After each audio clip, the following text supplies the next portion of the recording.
दोस्तों, होली के पर्व की हार्दिक शुभकामनाएं।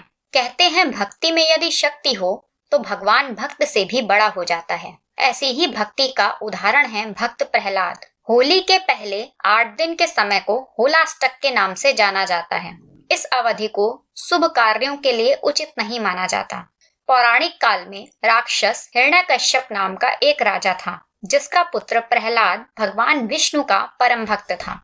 प्रहलाद की भगवान विष्णु के प्रति आसक्ति से क्रोधित होकर उसके पिता हिरण्यकश्यप ने उसे बंदी बना लिया और बंदी गृह में डाल दिया, जहां भक्त प्रहलाद को लगातार 8 दिन तक विभिन्न प्रकार की यातनाएं दी गईं। इसी समय को शुभ कार्यों के लिए अशुभ माना जाता है।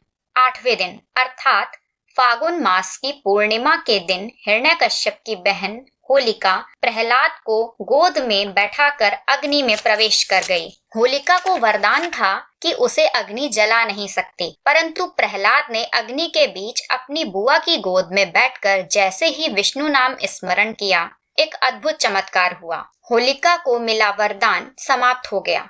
होलिका जलकर भस्म हो गई और प्रहलाद को आंच तक नहीं आई। इसी दिन को बुराई पर अच्छाई की जीत का प्रतीक माना जाता है।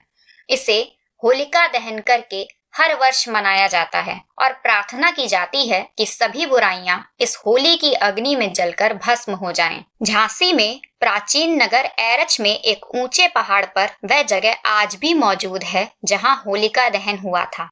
इस नगर को भक्त प्रहलाद की नगरी के नाम से जाना जाता है। यहीं से होलिका दहन की शुरुआत हुई। धार्मिक स्थल होने के बावजूद भी यह स्थान आज बदहाल स्थिति में है। एक अन्य मान्यता अनुसार यह भी माना जाता है कि फागुन मास की अष्टमी को शिवजी ने कामदेव को अपनी क्रोधाग्नि से भस्म किया था, जिसके पश्चात पूरी प्रकृति शोक में डूब गई थी।